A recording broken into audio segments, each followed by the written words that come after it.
You want to get rid of the regime, that's fine. But you have no sense of whether the next regime is going to be any better.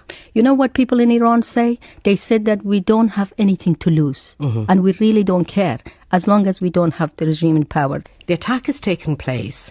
The hope is that the next regime will be better, will be more just.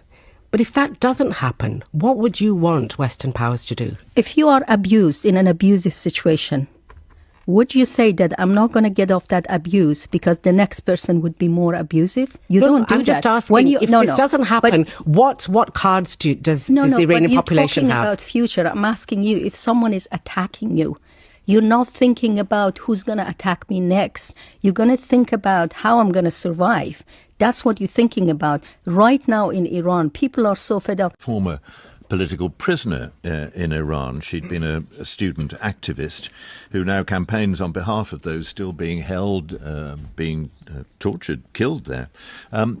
You presumably see yourself as one of many victims of the regime. Does that mean you're cheering the Americans and the Israelis on?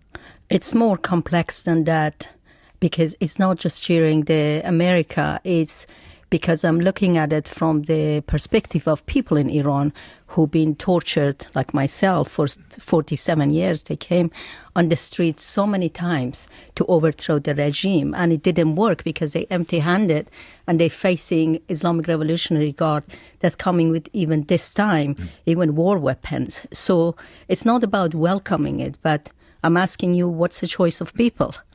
Mona Siddiqui. Shiva, so if I was just to ask you very simply, would you defend this war? But that's what I'm saying. We cannot look at that as a kind of abstract way. No, but a war is taking place. I'm defending the targeted attack on the Islamic regime. Okay. And bearing in mind that I know your own past experience in your thinking about human rights abuses, and especially for women, how reflective is your position of the wider Iranian population, especially when it comes to Iranian women? I think I must say that I represent majority of people and what they think in this matter, because the question is that where was the morale when the regime slaughtered thousands of people in Iran? So when I'm speaking about it, I'm talking about people who are right now under the attack. They've been shot at by the IRGC. But so in a way, you're prepared to defend a war that could likely, and probably will, kill and displace many Iranian women in the name of liberating them. I think that's kind of misrepresenting what I said. I didn't say I defend war. I said that people welcome targeted attack because that will weaken the regime.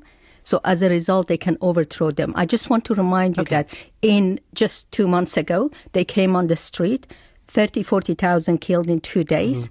And if in that time there was a targeted attack, we wouldn't have Islamic regime. But do you not think, though, that sometimes, well, a lot of the times, Western intervention in these countries has used women's suffering and women's rights issues to basically launch an opportunistic attack? There is a difference between the intention of Donald Trump and Netanyahu for the attack. Their intention is purely for their own interests, like what they did in Venezuela. It wasn't about people. The system is still in the place when they took Maduro. So it's not about their intention.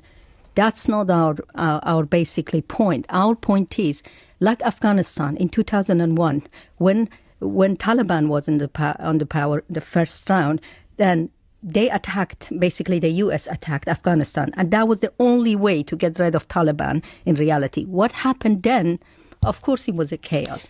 But at the moment, what I'm trying to say, people are welcoming because they fed up with the regime. And I'm questioning, where was the morale when people were slaughtered 2 months ago? Why we didn't have this discussion? So you want to get rid of the regime, that's fine. But you have no sense of whether the next regime is going to be any better.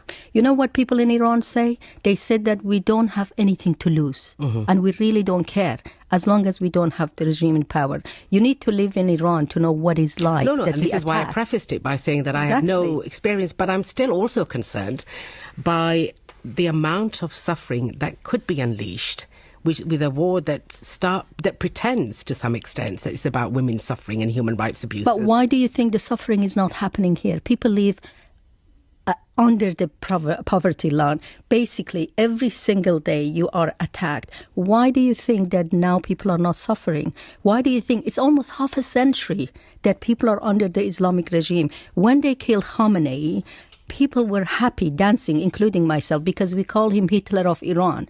So I'm asking you, if at the time of Holocaust, someone would attack Germany and would rescue these people, would you say, well, actually, it has consequences? No, the question here is, the attack has taken place. The hope is that the next regime will be better, will be more just.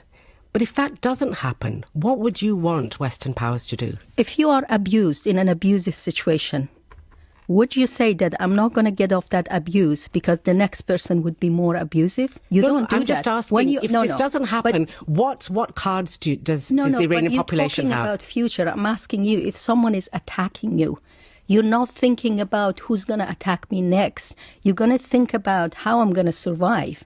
That's what you're thinking about. Right now in Iran, people are so fed up. What country do you know that they prefer war to stability?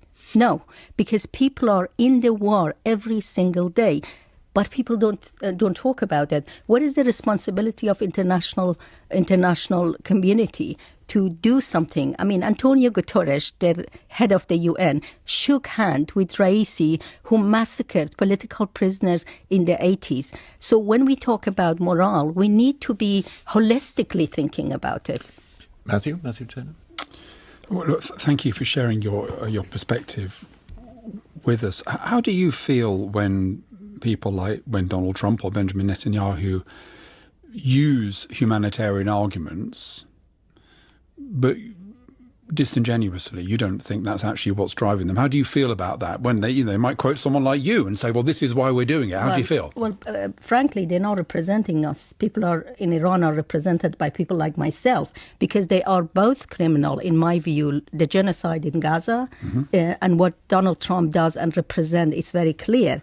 It's not about their intention. It's about when people come on the streets, so-called anti-war, and they say, hands off Iran. My question is, where were you to say hands off Iranian people? So Donald Trump, one of the things he said the other day was that he would be open to negotiation with the regime if there was some kind of change of leadership. If basically a similar kind of regime stayed in power, but it gave up any nuclear program, Donald Trump might see that as a success. Absolutely. Would you see that as a success? No, we will fight to the end. That's the issue, because that's why I brought the example of Venezuela. The system is in place. Maduro was taken away. Can I ask, Shiva, are you worried? Please go on. Can I finish my sentence? What I'm trying to say, that's a possibility. That's a very scary possibility that they find two people in the regime, keep the IRGC and say, we're okay now. We can actually negotiate. That's not what people want. And with the people that I know and you know that they came on the street for women life freedom, we're not going to give us. I've been fighting since age of 11, so I'm not going to give up. So one of the reasons that we have kind of international conventions here is that if you want to undertake an action like this, you need to demonstrate you have criteria. You have to try to generate a kind of global consensus for this. You have to make your arguments. Now, of course, none of that is now happening. Isn't international law important in as much as it would have required America to make its case clearly, and then if it had done a dodgy deal with other people in the regime, that would have clearly not been its war aims? The international law have failed the people in Iran. There is a law called Responsibility to Protect that UN adopted in 2005, but it was not triggered for people in Iran when in 2 days 40,000, that means every hour almost 700 people were slaughtered. Right. Women were mutilated, raped and everything. So what is that action from international? So Shiva, I don't want to belittle your experience, but do you think, therefore, that we should be invading Afghanistan? Do you think, therefore, that we should be invading North Korea? I'm not saying we should invade. I'm against or war. Bomb. Do you think we should bomb North Korea? Do you think we should bomb Afghanistan? No. I mean, Afghanistan regime surely is bad. Sorry, we're talking about if one day they go and bomb Taliban's bases, I will welcome it. Because right now, women's rights activists are in prison. Gays are being homosexual being slaughtered, basically. They can't exist in that society. So you think that great powers should intervene wherever they feel there is significant humanitarian No, I didn't suffering? say that. I think international community has a meaning. International community means UN, means European Yeah, but Union. they've all been bypassed here, though. They haven't been engaged at all. No, the point is that if they would have acted earlier as that policy that they have responsibility to protect, then they wouldn't have to come and bomb Iran. But the problem is they have failed the people in Iran. And even in this discussion, there is nothing about people in Iran. It's all about what is wrong or right, which is completely a wrong argument, I think. Shiva,